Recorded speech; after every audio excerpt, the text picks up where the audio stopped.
Saudamos a todos com a paz do Senhor. Estamos iniciando mais uma querida escola bíblica dominical.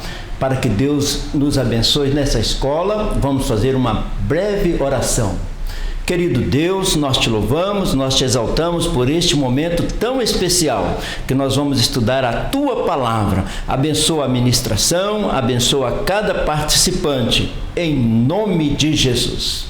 Então, queridos, nós estamos estudando a lição de número 7, que tem por título A Fé no Servo, o Evangelho dos Milagres. Nós temos falado desde o início desse trimestre que o Evangelho de Marcos é o Evangelho que acentua bastante Jesus agindo, fazendo milagres. Imediatamente ele sai de um lugar para o outro, realizando milagres e maravilhas. Vamos ver isso nessa lição de hoje.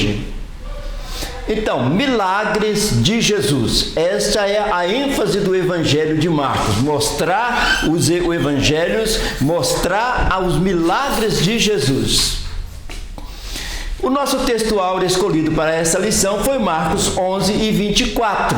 Por isso vos digo que tudo o que pedirdes, orando, crede, o recebereis e tê-los-ei. Então aqui nós temos três palavras importantes nesse pequeno versículo. Primeiro, orando, mas crendo, aí há o recebimento do milagre. Por isso eu vos digo que tudo que pedirdes, orando, crede que o recebereis, tê-los-eis. Esta é a promessa de Jesus no livro de Marcos. E ele nos dá a sequência para nós fazermos os nossos pedidos. E por falar em fé, a Bíblia nos diz lá em Hebreus 11:6, sem fé é impossível agradar a Deus, pois quem dele se aproxima precisa crer que ele existe e que recompensa aqueles que o buscam. Então a fé é fundamental para nós obtermos os milagres e as respostas das nossas interrogações diante do Senhor.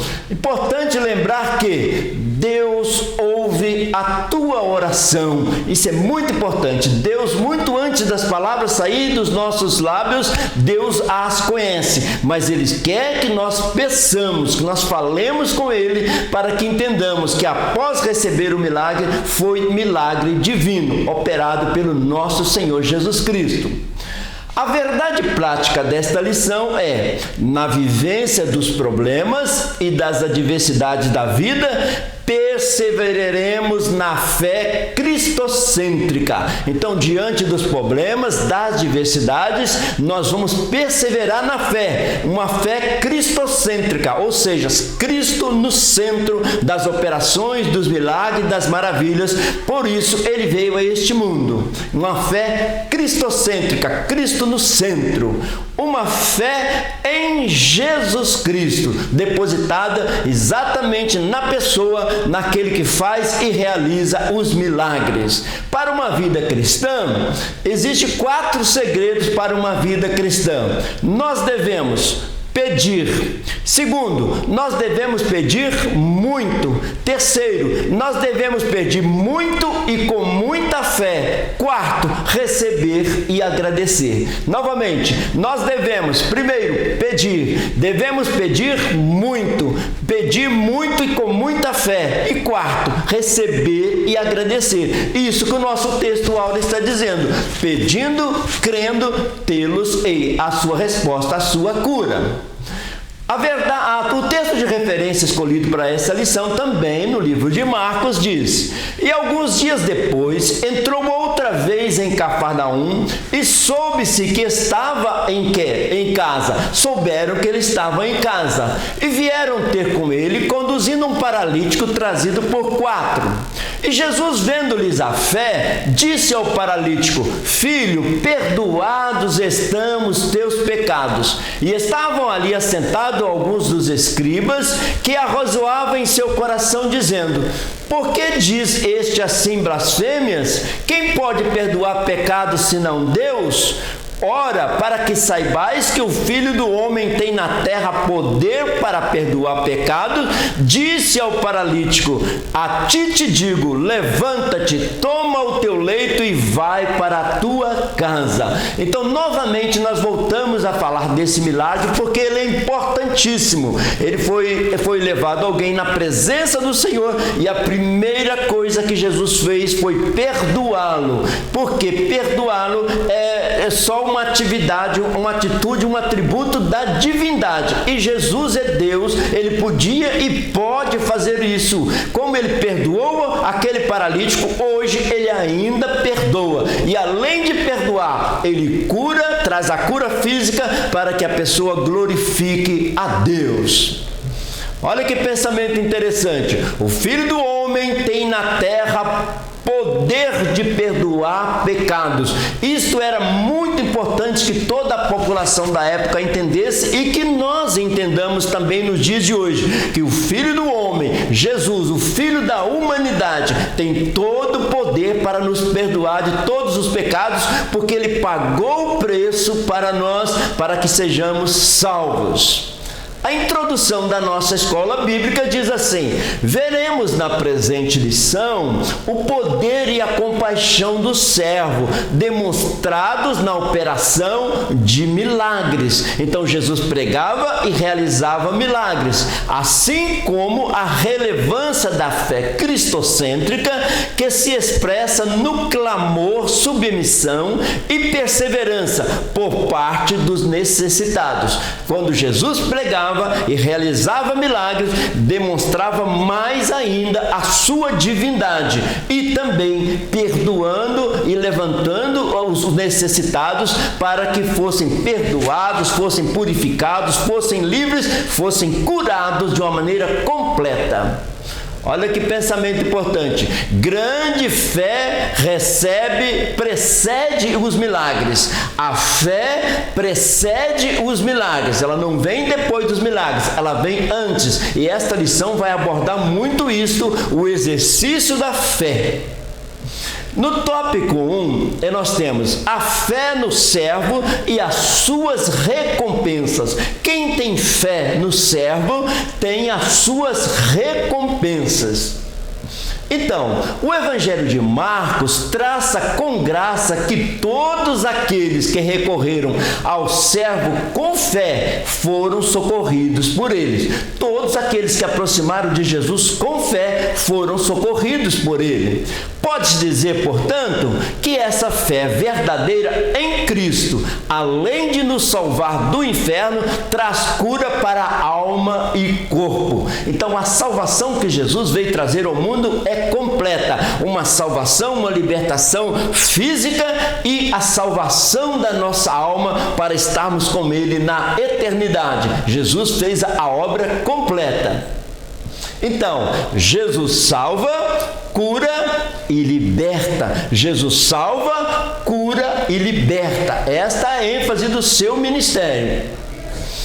No 1.1, os amigos do paralítico demonstraram fé no servo. Às vezes nós centralizamos a nossa atenção só a hora que ele estava descendo aquele homem pelo telhado, mas o ato de ir na casa dele buscá-lo, já estava a fé operando ali naquele momento na vida daqueles 4 amigos. Então, certa ocasião, Jesus estava em Cafarnaum, na própria casa dele, porque ele já morava em Cafarnaum. Imediatamente se espalhou a notícia de que ele se encontrava em casa, na sua própria casa. Mediante a esta informação, se reuniram tantas pessoas que não havia mais lugar, nem mesmo do lado de fora, perto da porta. Então, a multidão chegou e não podia nem se passar pela porta para chegar perto de Jesus. Foi quando os seus 4 amigos foram buscá-lo. Então a atitude deles irem até a casa do paralítico, se condoerem por ele, trazê-lo porque ele não tinha condição de vir sozinho, tudo isso estava operando a fé dele. E isso, quando chega lá e a porta está fechada, não tem condição de passar de tanta gente, eles tomam atitudes. A fé deles foi contínua desde o início do processo até ver o homem curado na presença de Jesus. Então, Marcos escreve que, enquanto Jesus estava anunciando a palavra, 4 amigos trouxeram um paralítico para ser curado pelo servo, porque Jesus apresenta no livro de Marcos como servo, sempre curando, sempre servindo. Entretanto, devido a toda aquela gente, eles não puderam levá-lo até perto de Jesus, não conseguiram vencer a multidão carregando um paralítico. Aí, eles tiveram uma alternativa, a trazê-lo descendo pelo telhado, aprendendo com as curas o paralítico de Cafarnaum. O que nós aprendemos aqui? A perseverança na cura. Eles foram buscar em casa, não sabiam que iam ter aquela dificuldade de lhe levar perto de Jesus, porque a casa estava cheia. Eles foram vencendo de fé em fé e até colocar aquele homem perto de Jesus. E a Bíblia diz que Jesus disse que, vendo Jesus a fé deles, dos 4 e do paralítico, para enfrentar tudo aquilo, o abençoou, perdoou e o curou. Movidos por uma fé gigante, estes amigos venceram as dificuldades que o momento apresentavam. As dificuldades foram aumentando quando estavam mais próximos da cura. Quando tomaram a atitude de abrir um buraco no telhado da casa, fazendo o amigo chegar até a presença de Jesus, o servo onde aconteceu o milagre. Aí Jesus, como servo, vai fazer o milagre ali na sua própria casa. Marcos 2:4 diz assim: e não podendo aproximar-se dele por causa da multidão, descobriram o telhado onde estava e, fazendo um buraco, baixaram o leito em que jazia o paralítico. O processo foi de um aumento de fé continuamente, desde o momento que eles decidem buscá-lo até o momento de enfrentar toda aquela multidão e chegar perto de Jesus. E aconteceu o milagre, a cura do paralítico de Cafarnaum. Agora Jesus o levanta, cura, manda que ele tomasse a sua cama e voltasse para casa. Houve um crescimento na fé para a realização daquele grande milagre. 1.2. Um dos principais da sinagoga demonstrou fé no servo. Agora Jesus está em outro lugar e tinha Jairo, que cuidava da sinagoga, era o líder da sinagoga. Ele demonstrou fé em Jesus a pedir a cura da sua filha, que acabou sendo uma ressurreição. Vamos ver, na passagem em que Jairo recorre ao servo, podemos nos aproximar, nos aprofundar na sua fé. Ele vai pedir uma fé de cura, de repente ele tem notícia que a menina já faleceu, mas ele vai aumentando a fé e Jesus diz para ele: crê tão somente. Ele foi permanecendo e perseverando na fé, mesmo que a dificuldade foi aumentando, mas Jesus realizou o milagre porque ele continuou crendo. Toda a narrativa de Marcos mostra que Jesus é a esperança dos desenganados. Jesus é a esperança. Por mais que Jairo recebesse notícia que a situação estava mais difícil, que a menina já tinha falecido, ele continuou crendo em Jesus. E foi isso que Jesus exigiu dele: crê tão somente. Esta abordagem de um pai aflito nos mostra que o impossível pode acontecer quando Jesus intervém. Tudo realizado por Jesus, por uma fé colocada, uma fé cristocêntrica, e o milagre aconteceu.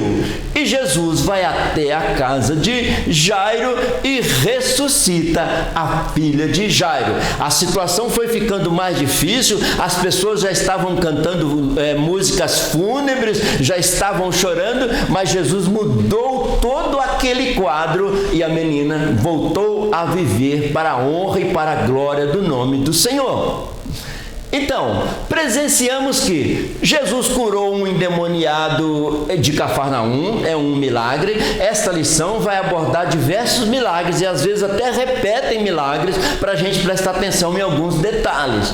Agora, Jesus curou um endemoniado lá em Cafarnaum mesmo, na cidade onde ele morava. Marcos diz assim para nós: entraram em Cafarnaum e logo no sábado, e indo ele à sinagoga, ele ensinava e maravilhava maravilhavam-se da sua doutrina, porque os ensinava como tendo autoridade, e não como os escribas. E estava na sinagoga deles um homem com espírito imundo, o qual exclamou dizendo: que temos contigo, Jesus Nazareno? Vieste destruir-nos, bem sei que és o Santo de Deus. E repreendeu Jesus dizendo: cala-te e sai dele. Então o espírito imundo, agitando, clamando com grande voz, saiu dele. Até os demônios, espíritos malignos, conhecem e reconhecem que Jesus tem toda a autoridade. Quando Jesus aproximou para expulsá-los, eles já estavam clamando antes. Vieste nos atormentar, já estavam clamando, porque sabiam que eles iam sair mesmo. Estavam diante do Rei dos Reis e do Senhor dos Senhores, aquele que nós estudamos, que tem toda a autoridade. Então, Jesus liberta o endemoniado em Cafarnaum. A libertação. Agora ele pode louvar a Deus, glorificar a Deus, ele pode ter saúde física e pode ter a salvação da sua alma. Jesus curou também a sogra de Pedro. Aconteceu tudo em Cafarnaum. Pedro morava bem em frente à sinagoga. Marcos 1:29 diz assim: e logo saindo da sinagoga, foram à casa de Simão e de André com Tiago e João. Foram descansar de tanto trabalho na sinagoga. Mas o que aconteceu? E a sogra de Simão estava deitada, com febre, e logo lhe falaram dela. Então, chegando-se a ela, tomou-a pela mão, levantou-a e a febre a deixou e servia-os. Aqui nós vemos as diferentes formas de Jesus trabalhar no milagre. Aqui Jesus estendeu as mãos. Nós não vemos aqui Jesus dando ordem, ou orando, ou fazendo alguma coisa. Simplesmente Jesus estendeu as mãos. Naquela época, eles sabiam que ela estava com febre, mas não podia saber qual é a doença que estava causando aquela febre. Poderia ser uma doença muito difícil de ser curada, mas para Jesus não há impossível. Para ele tudo é possível. E aqui ele não disse nada além de estender as mãos e a levantá-la. Então ele chega na casa de Pedro e cura a sogra de Pedro. Isso é muito importante. Jesus estava acabando de sair da sinagoga.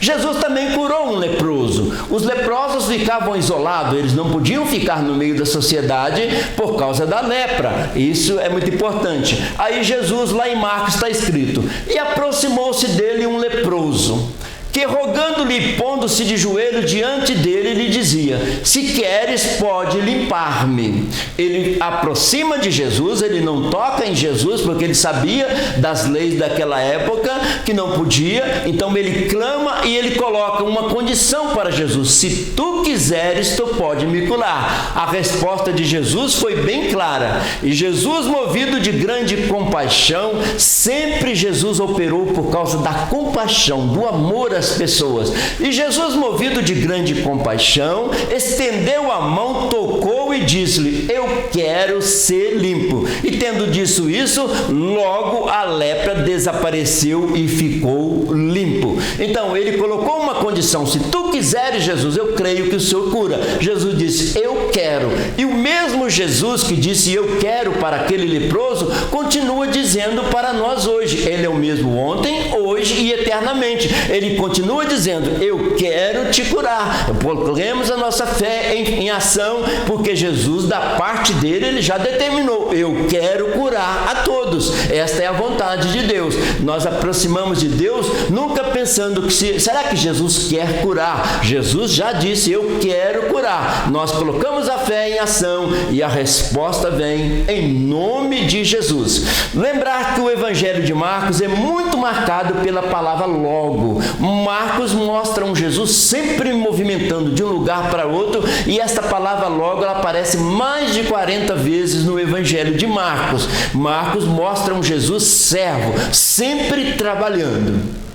Então, lá no caminho, o leproso que ficava isolado da sociedade procurou Jesus. Ele não tocou em Jesus, mas Jesus tocou nele e fez o milagre, porque Jesus tem diversas formas de operar. Hoje, a mesma coisa. Quantos milagres têm acontecido no nosso meio e Deus tem agido de forma tão diferente com cada um para obter aquela cura? Basta que tenhamos fé, uma fé cristocêntrica, uma fé em Jesus Cristo. Então, Jesus também curou o paralítico de Cafarnaum. Já acabamos de falar sobre isso, mas ele volta ao mesmo assunto para chamar nossa atenção. Ora, para que saibais que o Filho do Homem tem na terra poder para perdoar pecados, disse ao paralítico: a ti te digo, levanta-te, toma o teu leito e vai para a tua casa. Então Jesus manda ele que levanta, manda que ele tome o leito e fala: agora você pode carregar até o seu leito. Você pode, vai para a tua casa. Ele passou muito tempo com as costas na cama. Agora ele estava com a cama nas costas, glorificando a Deus e caminhando para a sua casa. Veio carregado, voltou andando e ainda carregando a cama. E levantou-se, tomando logo o leito, saiu em presença de todos, de sorte que todos se admiravam e glorificavam a Deus, dizendo: nunca tal vimos. Nunca eles tinham visto alguém que pudesse perdoar pecado e curar um paralítico naquela situação. E ele voltou feliz para sua casa, porque ele teve um encontro com Jesus, teve amigos que o levaram até Jesus, e Jesus viu a fé de todos eles ali, fez aquele grande milagre.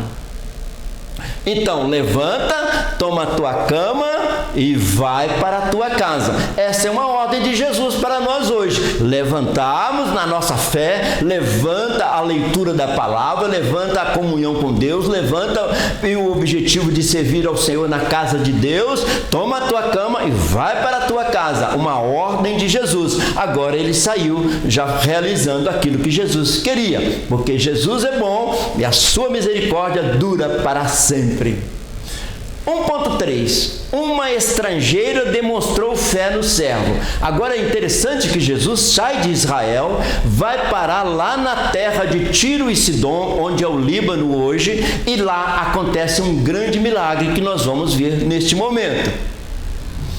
Marcos diz que a intenção de Jesus, ao entrar em uma casa nos termos de Tiro e de Sidom, era que ninguém soubesse da sua presença ali. Nós vamos ver no mapa que Jesus fez uma caminhada, não tinha mar, não poderia usar o barco, talvez usando um animal ou andar muitos quilômetros a pé para chegar na região de Tiro e Sidom, que era a região mais difícil, onde os cananeus ou cananitas moravam, as pessoas mais difíceis moravam nessa região, e Jesus esteve lá, entrou na casa, não queria que ninguém soubesse, porque estava chegando de uma viagem longa e cansativa. Marcos 7:24 diz assim: e levantando-se dali, foi para os territórios de Tiro e Sidom, e entrando numa casa, queria que ninguém o soubesse, mas não pôde esconder. Aquela mulher soube e encontrou Jesus ali naquela casa onde ele tinha chegado de viagem. No entanto, vemos que Jesus não pôde manter-se distante de realizar a sua missão. Então, Jesus, vendo a fé dela, que ela rompeu toda aquela barreira, encontrou Jesus, soube que Jesus estava ali, lembrando que ela era estrangeira, e ela chegou e achou Jesus. Uma coisa importante que aconteceu também, ela chamou Jesus de filho de Davi. Ela reconheceu que Jesus era o Messias prometido, enquanto em Israel mesmo muitos não tinham aceitado como o Messias, e ela, sendo estrangeira, ela creu e chamou de filho de Davi. Jesus é o Rei das nações. Seja qual for a nação, seja qual for a nossa origem, Deus está pronto para nos ouvir. Jesus para nós é o filho de Davi. Então, esse mapa, só para nós lembrarmos, Jesus saiu de Cafarnaum, onde ele residia, andou muito por terra, entrou na região da Fenícia, que hoje é o Líbano, e foi para a região de Tiro e Sidom. Foi onde ele esteve, e essa mulher estrangeira descobriu Jesus ali e clamou pela sua filha, e quando ela chegou em casa, a filha já estava liberta. Outra maneira de Jesus operar, à distância. Ele disse: mulher, vai, porque a tua filha já está liberta. E ela foi, e assim aconteceu. Por quê? Porque ela reconheceu Jesus como o Messias, o filho de Davi. Então, Marcos conta que apareceu uma mulher cananeia que faz uma petição não para ela, para libertar sua filha das forças que oprimiam. Aqui nós vemos um pedido de intercessão. Muitas vezes nós fazemos orações por nós mesmos, mas Deus também nos orienta a fazer orações intercessórias pelos outros. Aqui ela estava intercedendo pela sua própria filha. É curioso observar que Jesus contrapõe de maneira, no mínimo curiosa, ao pedido daquela mãe desesperada quando ela diz: mas Jesus disse-lhe: deixa primeiro saciar os filhos, porque não convém tomar o pão dos filhos e lançá-lo aos cachorrinhos. Aqui Jesus estava provando a fé dela. Ela lhe disse: eu vim para a nação de Israel, você é estrangeira e você está me chamando de filho de Davi, me reconhecendo como rei e está pedindo um milagre. Aí Jesus disse: não convém eu operar primeiro em terras estranhas. Mas Jesus agiu de uma maneira maravilhosa, viu a fé daquela mulher estrangeira e com providência de cura ele entrou naquele momento, fazendo um grande milagre. Assim, ela encontrou Jesus na casa. Ele estava ali, tinha acabado de chegar e ela encontrou Jesus. Que bom que você também tem encontrado Jesus, porque encontramos Jesus, maravilhas acontecem em nossas vidas. Ela encontrou Jesus. É bom que se diga que alguns estudiosos da Bíblia são unânimes sobre esta interpretação.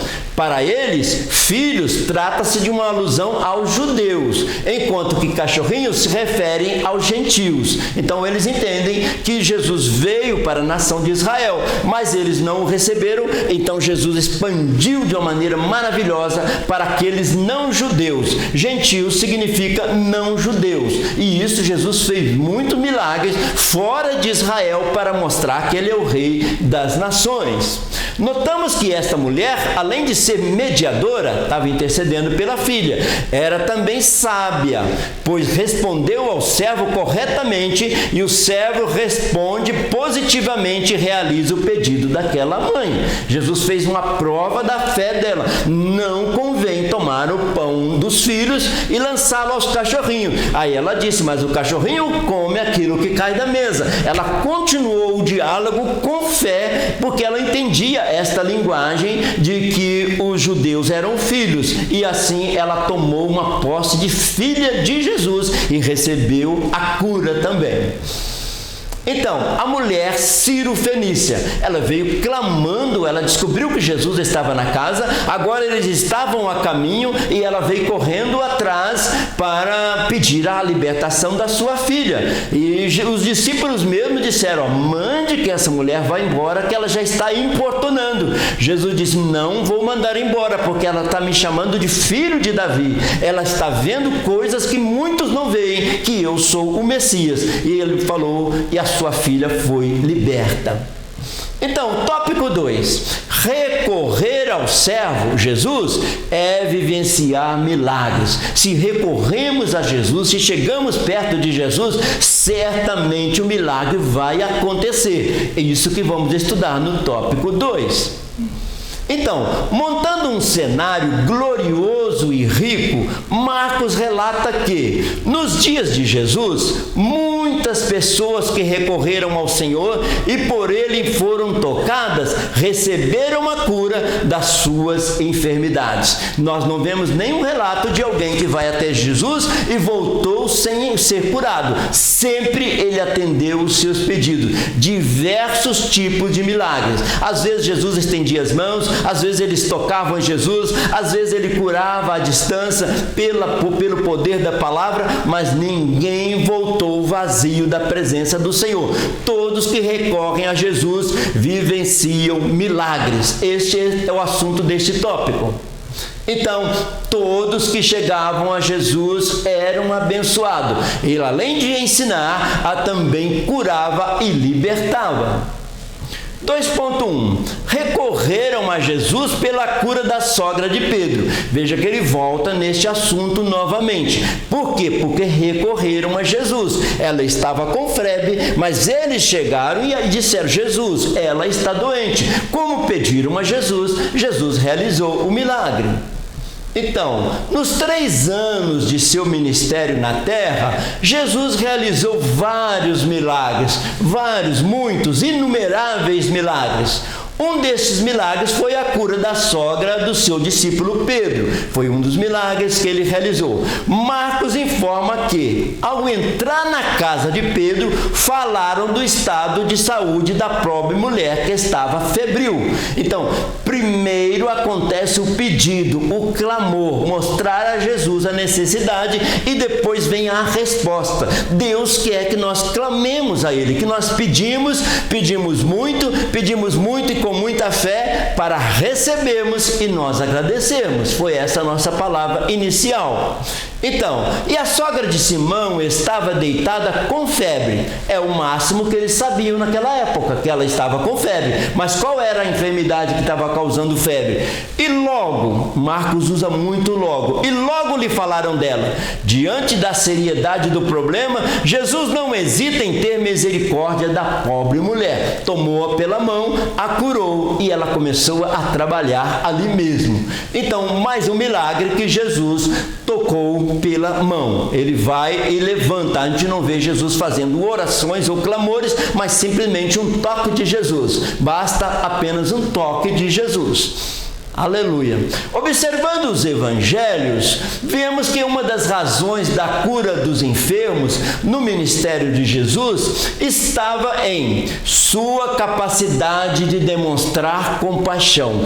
Tudo que Jesus fez, milagres, maravilhas, curas, libertação, ressurreições, foi feito por causa da compaixão. Este mesmo Jesus está à direita de Deus e continua com a mesma compaixão e com vontade de curar. Ele continua dizendo: eu quero, seja curado, porque a compaixão dele é ilimitada, e para isso ele veio ao mundo, para salvar a alma e curar as enfermidades. Porque ele quer nos ver com um corpo são, que é templo do Espírito Santo, glorificando a Deus. Esta é a obra completa de Jesus. Marcos 1,31 diz: então, chegando-se a ela, tomou-a pela mão, levantou-a e a febre deixou e serviu-os. Imediatamente ela já estava trabalhando sã, curada por Jesus. No texto encontra-se o registro de que Jesus repreendeu a febre e aquela mulher foi imediatamente curada e passou ali servir, como demonstração de que ela estava realmente curada. Uma vez curada, agora ela está em movimento. Isto aconteceu aqui em Cafarnaum. Aqui está uma das sinagogas onde Jesus pregou muito. Pode ser que até as paredes sejam construídas depois, mas a base dessa sinagoga é uma base que foi construída na época de Jesus. Jesus morava em Cafarnaum, aqui era a base do seu ministério. Ele pregou muito aqui na sinagoga de Cafarnaum e fez muitos milagres. Em frente à casa da sinagoga estava a casa de Pedro. Essa cobertura aqui foi colocada depois para proteger o restante da casa de Pedro que existe lá. Então, para efeito de conservação. Mas Jesus saiu da sinagoga e imediatamente entrou na casa de Pedro para descansar de tanto trabalho na sinagoga. Encontrou a sogra de Pedro doente, fez ainda mais um milagre. E depois a multidão chegou e ele atendeu todo mundo ainda naquela tarde ali. Aqui, este sítio em Cafarnaum mostra muito dos milagres de Jesus, onde ele operou muitas maravilhas. Então, e embaixo daquela naquela cobertura está a casa de Pedro, o restante da casa de Pedro. Isto é original mesmo, foto do lugar. Está o restante da casa de Pedro, que colocaram uma cobertura para o restante não ser destruído. Aí está protegendo e mostrando que a Bíblia é verdade. Se Jesus sai imediatamente da sinagoga e entra na casa de Pedro, Pedro precisava morar bem pertinho da sinagoga. E isto comprova que a Bíblia é inerrante e infalível. Tudo que está na palavra é verdade.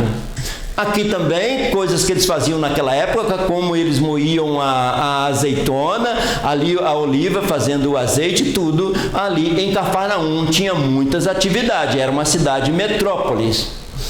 Então, arqueólogos identificam uma casa de Pedro perto da sinagoga de Cafarnaum, é o que estamos falando. A menção da sogra de Pedro indica que Pedro era casado. Lógico, se ele tinha uma sogra, ele era casado, ele tinha a sua família. Não só ele, mas muitos dos outros apóstolos, nós vamos falar daqui a pouco também. A Bíblia sugere que a esposa de Pedro o apoiava em seu ministério. Se formos ler o que Paulo escreveu aos Coríntios, não só Pedro era casado, mas outros apóstolos também, muitas vezes viajavam juntamente com a sua esposa, com as suas famílias, fazendo obras maravilhosas. E aqueles 12 que foram chamados, foram cada um para uma região, para um país diferente, levando a mensagem de Deus. E muitos deles iam com as suas famílias. Eles passaram 3 anos ao lado de Jesus, como se estivesse passando numa escola. Ali os 12 aprendendo na prática o que é cristianismo, o que é a palavra de Deus. Mas depois que Jesus ressuscitou, que eles saíram para vários países pregando, foram com as suas famílias pregando e anunciando o Evangelho. Olha que Paulo escreveu aos Coríntios: não temos nós o direito de levar conosco uma mulher irmã, como também os demais apóstolos e os irmãos do Senhor, Tiago e João e Cefas. Então ele está querendo dizer que Tiago e João, Pedro e muitos outros apóstolos iam com as suas famílias. Jesus é sábio em trabalhar, em usar a família, que é a primeira instituição criada por Deus lá no Éden. Então, de uma maneira muito sábia, Jesus descreve, e Marcos deixa isso aí bem claro. Paulo, escrevendo aos Coríntios, diz que a obra era feita dessa forma. Então, Pedro, um breve histórico, era filho de Jonas. Quando a Bíblia diz Pedro Bar Jonas, Bar em hebraico significa filho, Jonas. Então, Simão, filho de Jonas. Pedro Bar Jonas quer dizer Pedro, filho de Jonas. Por quê? Porque tinham outros Pedros também ali. Era pescador, a sua profissão. Falava com forte sotaque de quem morava na Galileia. Quando Jesus estava sendo julgado, eles disseram: você é um dos seguidores, a tua fala te condena, te mostra que você é galileu, a sua fala do povo lá da Galileia. E agora 1 Coríntios nos afirma que ele era casado e trabalhava junto com a sua esposa. Então, 2.2. O leproso recorreu ao servo para a sua cura. O leproso tinha que ficar retirado da sociedade, tinha que ficar separado. Mas ele recorre a Jesus e quem toca nele é Jesus. Ele cumpre direitinho as regras daquela época.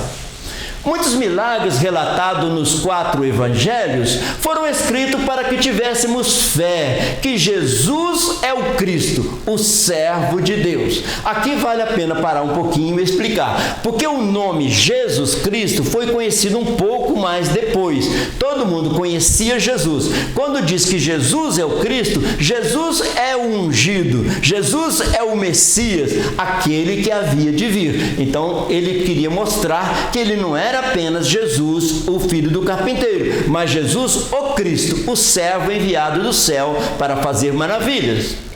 Um desses milagres realizados pelo servo encontramos nos evangelhos sinóticos. Os evangelhos sinóticos Mateus, Marcos e Lucas, porque eles têm a mesma visão, escrevem na mesma sequência.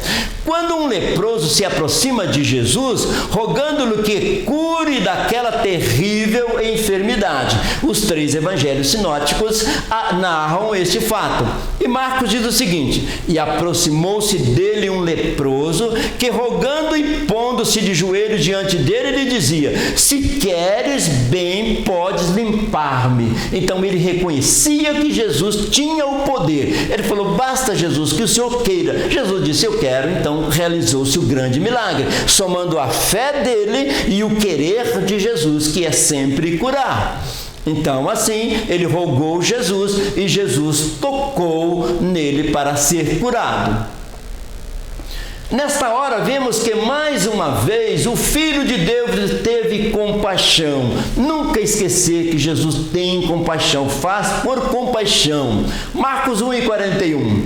E Jesus, movido de grande compaixão, estendeu a mão e tocou e disse-lhe: eu quero, seja limpo. Jesus, a vontade dele é sempre curar. Após dizer essas palavras, no mesmo instante, a lepra desapareceu e aquele homem foi curado. Glória a Deus. E imediatamente o milagre aconteceu. E tendo ele dito isso, logo a lepra desapareceu e ficou limpo. Imagina que alegria naquele momento desta cura. Agora ele poderia viver com a sociedade. Jesus vai e toca no leproso e o cura, porque já a lepra é terrível e Jesus é poderoso para todos os milagres. Então, 2.3. O cego Bartimeu recorreu ao servo por sua cura. Jesus estava caminhando, passando por Jericó. Ele recorreu a Jesus à beira do caminho quando soube que Jesus estava passando por ali. Ele soube, ele ouviu, porque ele não via que era Jesus. Ele nem conhecia Jesus fisicamente, mas ouviu aquele barulho da comitiva passando. Ele tornou-se curioso e sabia, já tinha ouvido dizer que Jesus curava, e ele clamou pela sua cura. Então, isso lá em Jericó. Não temos dúvida alguma de que, ao restabelecer a visão do cego Bartimeu, Jesus transformou todas as áreas da sua vida daquele homem. Lembrar mais uma vez que Bartimeu também não é o nome dele. Bar significa filho e Timeu é o nome do pai dele. Então ele era chamado filho de Timeu. Eles tinham muito preconceito com pessoas que nasciam cegas, que pensavam que ele tinha pecado ou que os seus pais tinham pecado. Então havia também uma discriminação, pensando que a cegueira viria de algum pecado. Então Bartimeu, filho de Timeu. E ele estava lá realmente abandonado na beira da estrada, clamando por um milagre. Podemos dizer que Bartimeu agradou ao servo Jesus, pois mostrou ser um homem de fé. Porque quando ele começou a clamar: Jesus, filho de Davi, tem misericórdia de mim, as multidões começaram: para com isso, você está atrapalhando, está incomodando, Jesus está indo. Mas ele insistiu e venceu e disse: agora que eu vou clamar mesmo. E clamou e recebeu. Era aquela oportunidade única que Jesus estava passando em Jericó e já voltava para Jerusalém. Marcos relata que, ao ouvir alguém dizer ser Jesus de Nazaré, que estava passando por ali, o cego começou a gritar, dizendo, sempre lembrar que Jesus usou também este nome, Jesus de Nazaré, porque Jesus de Nazaré vem nazareno, nazireu, que é o mesmo radical. Jesus, o separado para fazer a grande obra. Aí Marcos escreveu: e ouvindo que era Jesus de Nazaré, começou a clamar e a dizer: Jesus, filho de Davi, tem misericórdia de mim. Mais uma vez, alguém reconhecendo Jesus como filho de Davi, o Messias prometido. É assim que ele ia ser chamado. Então, a incrível fé de Bartimeu, um cego que clama por Jesus por uma resposta, e ele imediatamente o curou, e a Bíblia diz que ele passou a seguir Jesus dali para frente. Uma fé muito forte.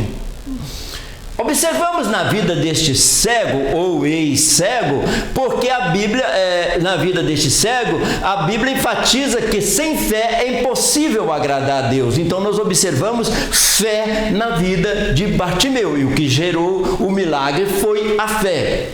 Olha o que está escrito em Hebreus. Ora, sem fé é impossível agradar-lhe, porque é necessário que aquele que se aproxima de Deus creia que Ele existe e que é galardoador dos que o buscam. Primeiro, preciso crer que Deus existe. Eu sou filho de Deus e Ele existe, e Ele é galardoador, Ele é abençoador, Ele tem compaixão e, além de ter compaixão, tem poder de realizar o milagre.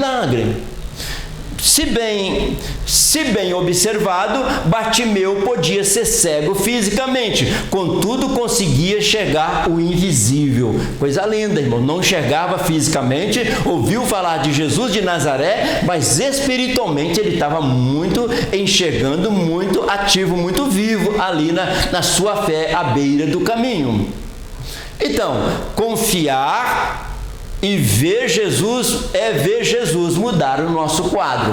Confiar é ver Jesus mudar o nosso quadro. Oramos ao Senhor não só por uma cura desta forma, mas Ele muda todo o quadro, Ele muda a nossa vida. Então, a cidade de Jericó estava a 27 quilômetros a nordeste e a 1.000 metros abaixo de Jerusalém. Nós vamos ver agora fotografias reais que mostram que Jericó estava lá embaixo, à beira do Mar Morto, a 1.000 metros abaixo de Jerusalém, porque Jerusalém foi construída entre montanhas, no alto. E agora ele está passando por Jericó, e não era todo dia que Jesus passava ali em Jericó, pela distância. A grande multidão era de peregrinos da Páscoa. Eles estavam indo para a Páscoa. Jesus simplesmente anunciou a cura de Bartimeu. Salvou é a palavra grega sozo, que pode se referir cura física e salvação espiritual. Nós vamos ver que Jesus usou essa palavra sozo em grego muitas vezes, porque a pessoa aproximava de Jesus, recebia a cura e Jesus falou: grande é a tua fé, grande é a tua fé, você está salvo pela tua fé. Ele usava essa palavra, que estava salvo fisicamente e espiritualmente. Os 10 leprosos foram curados, um voltou para agradecer. Jesus falou: a tua fé te salvou. Mas os 9 que não voltaram não ouviram esta palavra. No entanto, receberam uma cura. Foram salvos fisicamente, mas não foram salvos espiritualmente. Isso é muito bom para nós. Aqui nessa fotografia real dá para a gente ter uma ideia. As montanhas ao lado de Jericó, aqui é a montanha da tentação. Jesus saiu do mar do Rio Jordão, foi para os montes lá da tentação, onde ele ficou 40 dias. Depois ele foi para a Galileia, foi pregar lá na Galileia primeiro. Mas as montanhas lá são muito altas, são estradas perigosíssimas, muito difíceis. E descendo essa estrada, logo chega na Jericó Nova. A Nova Jericó é uma pequena aldeia que está ali. A altura de Jerusalém para a altura de Jericó, quando ele diz que é 1.000 metros, é isso mesmo. Há uma altitude muito grande, uma altitude muito diferente de Jerusalém. E uma estrada muito perigosa vai descendo por essas montanhas até chegar na Jericó Nova. A Jericó antiga não foi reconstruída. A Bíblia diz que ela não poderia ser reconstruída, e quem tentou reconstruir teve as duras consequências de ter tentado reconstruir a Jericó antiga.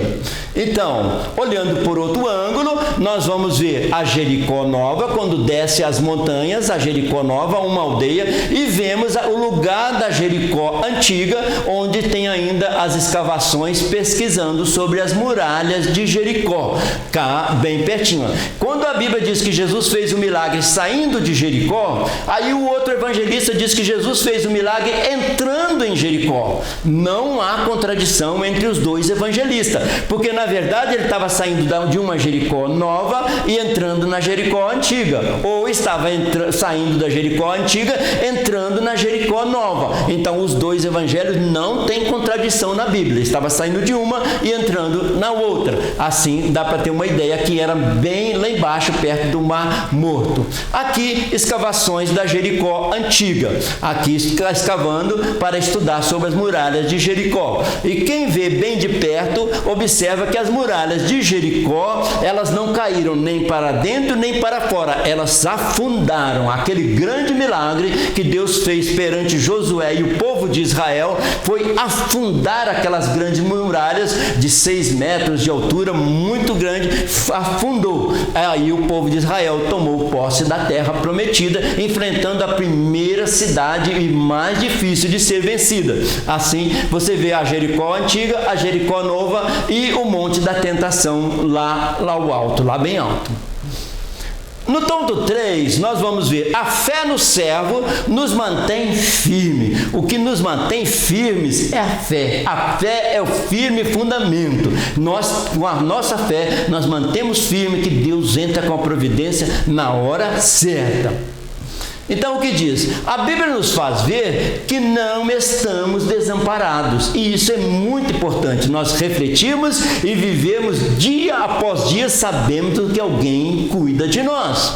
Estamos certos de que quando estamos enfadados e não sabemos mais o que fazer, podemos recorrer a Jesus confiando que Ele nos socorrerá. Então, quando as coisas se tornam difíceis, enfadadas, rotineiras ou enfermidades ou problemas, podemos e devemos recorrer a Jesus. Ele é o nosso seguro, Ele está pronto a nos ajudar. O que diz a Bíblia? Deus é o nosso refúgio e nossa força, mostrou-se nosso amparo nas tribulações. Deus é o nosso refúgio. 3.1. A fé no servo realiza o impossível. Nós fazemos muitas coisas possíveis, mas quando chega no limite do nosso possível, entra o impossível de Deus realizando milagres. Tanto é que milagres não têm explicação. Se nós explicarmos o milagre, já não é milagre. Milagre não tem explicação. É a realização do impossível. Então, Marcos descreve que Jesus saiu dos termos de Tiro e Sidom. Lembra que ele foi lá e a mulher o encontrou lá na região de Tiro e Sidom. Foi até o mar da Galileia. Agora ele voltou a pé, passando por cima do mar da Galileia, em outra direção, pela região de Decápolis, lá onde ele havia expulsado aqueles demônios do endemoniado gadareno. Ele volta por outro caminho. O fluxo da história nos faz ver que nesta hora algumas pessoas trouxeram-lhe um homem que era surdo e falava com dificuldades. Ele era gago e não ouvia, por causa de um espírito. Esses rogaram a Jesus que pusesse a mão sobre ele. Aí eles rogaram, porque ele era mudo, como ele ia falar? Então eles rogaram pelo gago, por aquele que não conseguia falar. Pediram por causa da dificuldade de ouvir, e Jesus precisava de comunicar com ele. E Jesus comunicou com gestos, mas comunicou com ele e ele recebeu a cura. Olha o que diz Marcos. E trouxeram-lhe um surdo que falava dificilmente. E rogaram-lhe que impusesse as mãos sobre ele. Então veja que as pessoas estão intercedendo por ele devido à dificuldade física dele. Onde aconteceu? Então, conforme nós acabamos de dizer, Jesus foi para a região de Tiro e Sidom, ele subiu por aqui e depois ele voltou por cima, passando por lá, veio pela região de Gadara, de Decápolis, veio por outro caminho, aonde ele passou uma vez e veio ali libertar aquele homem. Ele veio por outro caminho, chegou em Decápolis, naquela região daquelas cidades, ali bem perto de Cesareia de Filipe, bem perto da Cesareia de Filipe. Ele passou por outro caminho, aproveitando a sua viagem. E só lembrar que naquela região de Cesareia de Filipe havia muita idolatria. No norte de Israel havia muita idolatria. Depois desta montanha já vem a Síria, a divisa é logo ali. Mas eles tinham muita idolatria. Eles adoravam o deus Pan. O rio que passava aqui perto é chamado de Pânias, por causa do nome do deus que eles adoravam. E quando Jesus passava aqui bem em frente, esse buraco enorme que existe aqui, não dá para a gente ver o final dele. E eles chamavam esse buraco de Porta do Inferno.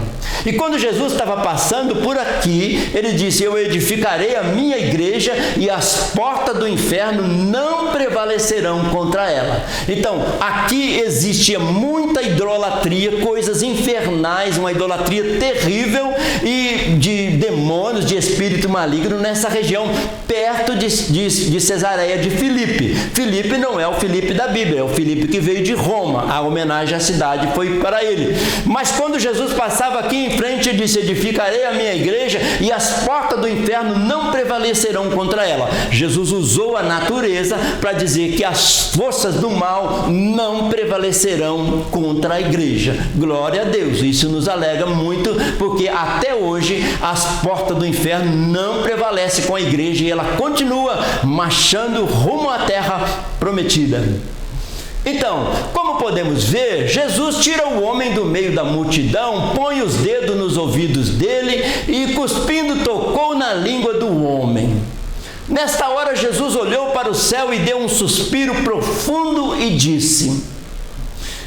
E levantando os olhos ao céu, suspirou e disse: Efatá, isto é, abra-te em aramaico. Ele disse: abra-te. Jesus tocou e suspirou, voltando para o céu, ele disse: abra-te, tanto o ouvido quanto a boca, para falar. Naquele instante, os ouvidos do homem se abriram. Marcos é muito, ele usa muita palavra logo, imediatamente. Ele diz: naquele instante. As coisas de Jesus eram muito imediatas para Marcos. Naquele instante, os ouvidos do homem se abriram e a sua língua se soltou e ele começou a falar sem dificuldade. Agora ele estava falando corretamente. Então, foi mais ou menos assim: Efatá, abre-te. Jesus o tocou, então era o ouvido e a boca que ele precisava ser curado.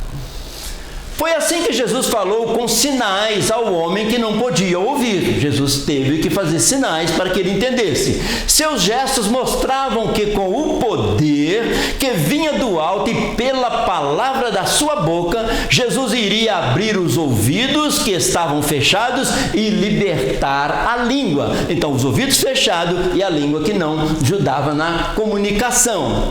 O surdo e gago deve ter lido os lábios do Senhor. Deve ter vindo uma linguagem labial quando Jesus conversando com ele. O surdo e gago deve ter lido os lábios do Senhor quando ele disse: Efatá, isto é, abre-se. O homem começou a falar e a ouvir claramente. Vemos que o nosso Jesus, com grande compaixão, usou um meio de comunicar com aquele homem surdo e trouxe um grande milagre lá naquela região de Decápolis. Sim, aí Jesus fala com ele, ele começa a ouvir e até estranha. Para quem nunca ouviu, de repente ouviu um barulhão de tremendo. As coisas foram muito diferentes para ele a partir dali. Jesus fez isso por compaixão. 3.2. A fé no servo faz a diferença. Como é diferente aquela pessoa que crê? Diz assim o texto: talvez você pergunte, mas como manter a fé diante de tantas aflições? É neste momento que a fé precisa de entrar em ação, quando está no momento de aflições. Não é exagero responder que sabemos que não é simples. A gente sabe disso, a gente vive isso, que no momento das aflições a gente precisa exercitar a fé. Contudo, entendemos que, através da fé em Jesus, testemunharemos o agir e a providência de Deus em nosso viver. Jesus vê que nós estamos em aflições, nós recorremos a Ele, Ele entra em ação e vem o alívio.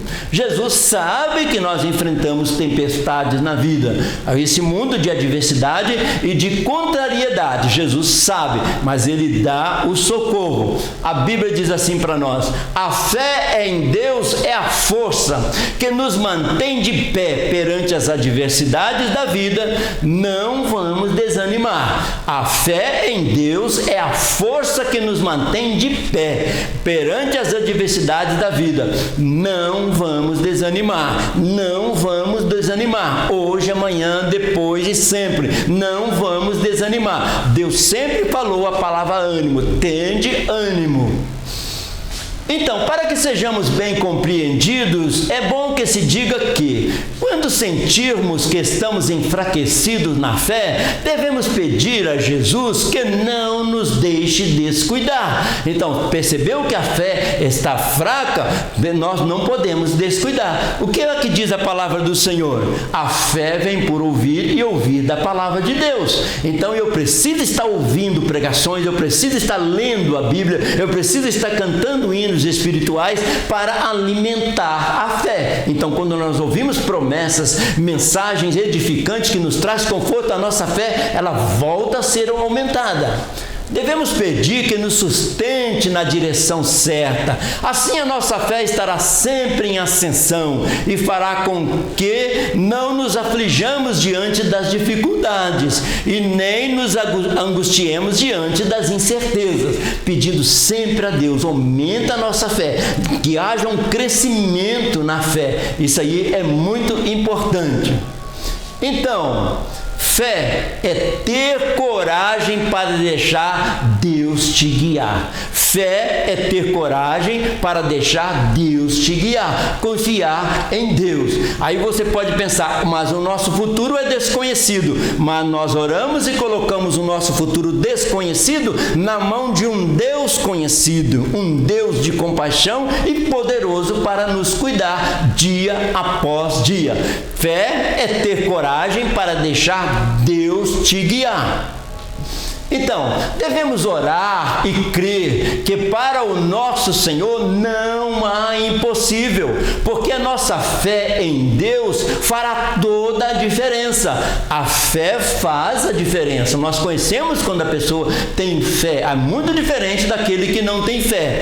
Marcos diz que o seu poder era tanto que as pessoas arrojavam sobre Jesus para lhe tocarem. A multidão iam arrojadas para tocarem Jesus. Por isso, muitas vezes ele pregava de cima do barco, para que a multidão não atrapalhasse ele fazer o seu discurso, o seu ensinamento.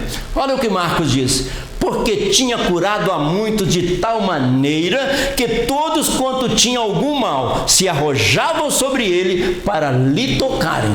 Quando a mulher do fluxo de sangue tocou na hora do vestido de Jesus, não foi só ela, muitos e muitos tocavam em Jesus. Então, tudo isso é uma ação, é uma atitude de fé. Para lembrar, fé você não vê, mas ela existe. Nós vemos a fé na hora que ela entra em ação e o milagre acontece. Fé nós não vemos, mas ela existe. A Bíblia diz que a fé vence o mundo. Uma pequena palavra, mas importantíssima na nossa fé, na nossa caminhada, na nossa trajetória cristã. 3.3. A fé no servo produz milagres. Então, primeiro vem a fé, depois vem o milagre. Isso é muito importante. Primeiro a fé, para depois acontecer o milagre. Não basta apenas acreditar em nosso Senhor, se não expressarmos a nossa fé nele. Muitos dizem que creem, mas não o seguem. Muitos creem, mas não acreditam que ele cura, que ele faz maravilha, que ele liberta.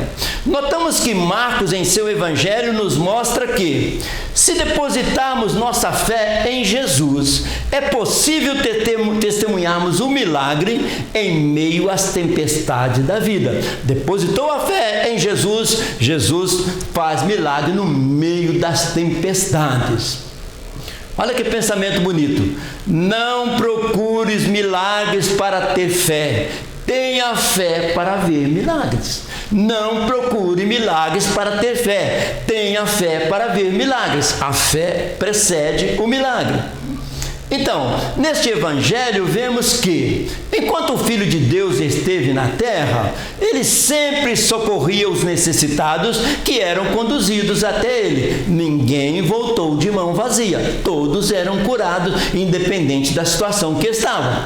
Desse modo, podemos dizer que a fé em Jesus Cristo é um manancial inesgotável de possibilidade, tá? Um manancial onde jorra água, é inesgotável as possibilidades de Jesus entrar em ação em favor das nossas vidas.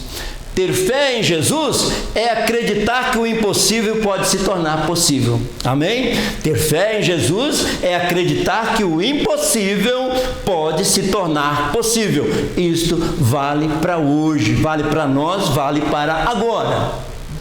Então, não significa que o discípulo de Jesus Cristo não passe por momentos difíceis e trabalhosos. Passamos por momentos difíceis e trabalhosos. Enquanto estivermos debaixo do sol, estaremos sujeitos a privações, dores, tentações diversas, oposições e outras adversidades. Então, eu achei interessante que o autor colocou enquanto estivermos debaixo do sol. Mas o autor de Eclesiastes diz, debaixo do sol é tudo uma rotina, mas debaixo do céu há tempo para todas as coisas.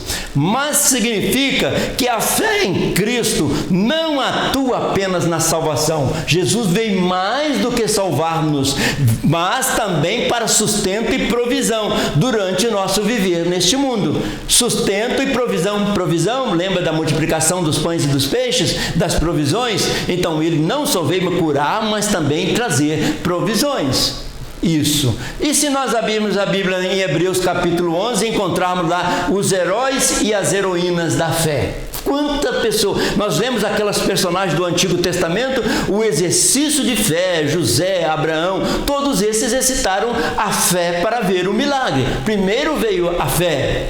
Então, pela fé, Abel ofereceu o maior sacrifício, pela fé o Enoque foi arrebatado, pela fé o Noé construiu a arca, pela fé o Abraão obedeceu e foi para a terra prometida, pela fé a Sara recebeu o seu filho, pela fé o Isaac abençoou os seus filhos, pela fé Jacó abençoou cada um dos filhos de José, pela fé José fez menção da saída do povo de Israel, pela fé Moisés foi escondido por 3 meses, pela fé caíram os muros de Jericó, pela fé as mulheres receberam seus filhos através da ressurreição. Mesmo no Antigo Testamento, o exercício da fé era muito importante, porque olhamos para esses homens e mulheres tão vitoriosos por causa do exercício da fé. E é esta mesma fé que Deus nos pede aqui no Novo Testamento, fé cristocêntrica, que Jesus quer curar, quer libertar.